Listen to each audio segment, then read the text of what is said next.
జిల్లా ఆలేరు మండలం కొల్లూరులో దారుణం జరిగింది. ఓ విద్యార్థిని అతని స్నేహితుడితో మాట్లాడుతున్న సమయంలో చాటుగా ఫోటోలు తీసిన మరో విద్యార్థి ఆ ఫోటోల్ని వాట్సాప్ గ్రూపులలో షేర్ చేశాడు.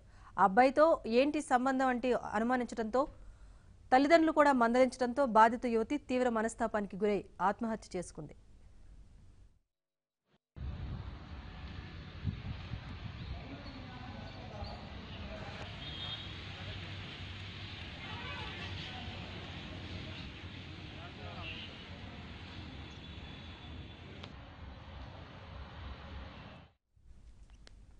కొల్లూరు ప్రభుత్వ కళాశాలలో inter first year student Kavya ఫోటోలతో బ్లాక్మెయిల్ చేశాడు మరో అబ్బాయి. కావ్య మరో అబ్బాయితో మాట్లాడుతూ ఉండగా ఫోటోలు తీసి వాటిని కాలేజ్ విలేజ్ గ్రూపులలో పోస్ట్ చేయటమే కాకుండా కాల్ చేసి వేరే గ్రూపులలో కూడా పోస్ట్ చేస్తా అంటూ వేధించాడు. దీంతో బాధిత విద్యార్థిని రాత్రి పురుగుల మందు తాగేసింది.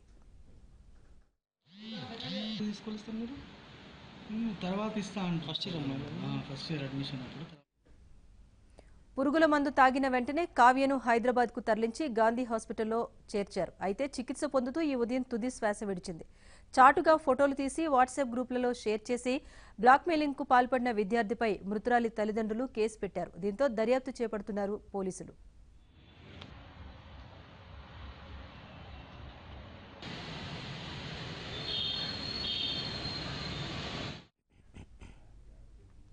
కావ్య మృతిపై గ్రామస్తులు కాలేజ్ సిబ్బంది తీవ్ర ఆవేదన వ్యక్తం చేశారు. ఫోటో వెలుగు చూశాక 5 కుర్రాళ్లను ఎస్ఐ మందలించారన్నారు. రెగ్యులర్ గా కాలేజ్కు వచ్చే అమ్మాయి ఆత్మహత్యకు పాల్పడటం బాధాకరమన్నారు. ఊరు నుంచి అమ్మాయి 3 అబ్బాయిలు కాలేజీకి వచ్చుకుంటూ ఆ కాలేజీలో వేరే లంబరితండ అబ్బాయి అనే పిల్లగాడు ఒక ఫోటో తీసి సెల్లులో పెట్టుకున్నాడు. అమ్మాయి చచ్చిపోయిన అమ్మాయి ఆ బాబుకు మేనత్త అవుతుంది. అత్తమ్మ నీకు ఇట్లా పలానా పిల్లగాడు ఫోటో తీసిండు అని చెప్పగానే వాడెందుకు తీసిండు నువ్వెందుకు నన్ను అడుగుతున్నావు అని కొంచెం ఆ ఇద్దరు ఘర్షణ పడే రోజు ఎస్ఐ గారు వెంటనే స్పందించి ఆ పిల్లగాడిని పిలుచుకురాక ఆ పిల్లగాడు ఇంకొక 4 పిల్లగాళ్ళ పేరు చెప్పిండు. 5 తీసుకొచ్చి ఎస్ఐ గారు మందలిచ్చి మీరు ఇట్లా ఫోటోలు తీయొద్దు తప్పని వెంటనే ఆ ఫోటో డిలీట్ చేసి ఆ పిల్లగాళ్ళని గట్టిగా మందలిచ్చి మరి ఎవరి దగ్గర ఎవరు పోద్దని వాళ్ళ అమ్మాయిలను పిలిచి మీరు మంచిగా ఉండాలి అనే మాట చెప్పి వాళ్ళను కేసు విత్డ్రా చేసి.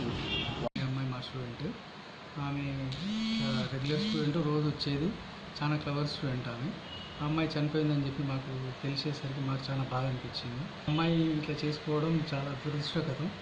మా స్టాఫ్ అందరికి కూడా చాలా బాధ అనిపించింది. ఆ విషయం తెలియగానే ఈ అమ్మాయి ఎందుకు ఇట్లా చేసుకుంది అని. ఆ అమ్మాయి మాత్రం ఎలాంటి ఇబ్బందులు లేకుండా